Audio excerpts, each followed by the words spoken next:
సభలో మేము కూడా ఒక ప్రెసిడెంట్ ఉన్నాం మీర్పేటలో.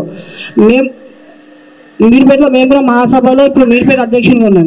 మహాసభను కించపరచాలనో వైశ్య వికాస వేదికను పెంచాలనో కాదు, మన వైశ్యాస్ గురించి కొట్లాడుతాం కాబట్టి మనం వైశ్యాస్ది గురించి మాట్లాడదాం. వేరే సంఘాల గురించి వద్దన్నా.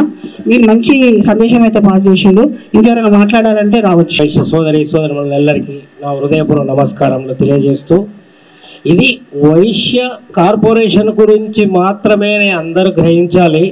ఇది ఏ సంఘాలుగా ఇప్పుడు తీన్మార్మల్ని కూడా అన్ని బీసీ కులాల సంఘాలు వాళ్ళు కూడా ఎట్లా పెట్టుకుంటారో మనం ఇట్లా వచ్చినాం, అంతేగాని దీనికి ఎలాంటి సంబంధంలు లేవు. దీన్ని పూర్తిగా మా అధ్యక్షుల వారు ఏ విధమైనటువంటి సలహాలు సూచనలు చేస్తాడో ఆ విధంగానే మేము పాటిస్తూ మేము ముందుకెళ్తామని, మా అధ్యక్షుల వారు చెప్పినట్టుగా బైక్ ర్యాలీకి కూడా మేమందరం సిద్ధమవుతామని చెప్పి తెలియజేస్తూ, మా కోసం మన వైశ్య కులం కోసం కాతం సత్యనారాయణ గారు చేసే ప్రతి పనికి వైశ్య కార్పొరేషన్కు సంబంధించినంత వరకు మేమెల్లరం కూడా కట్టుబడి ఉంటాము. అన్ని విధాలుగా అందరు చెప్తారు కానీ ఎవరు ఏం చేయట్లేరు. వారు పూర్తిగా మాకు సహాయ సహకారాలు అందిస్తున్నప్పుడు మేమందరం కూడా ముందుకు నడుస్తానికి సంసిద్ధం వ్యక్తం చేస్తున్నాము.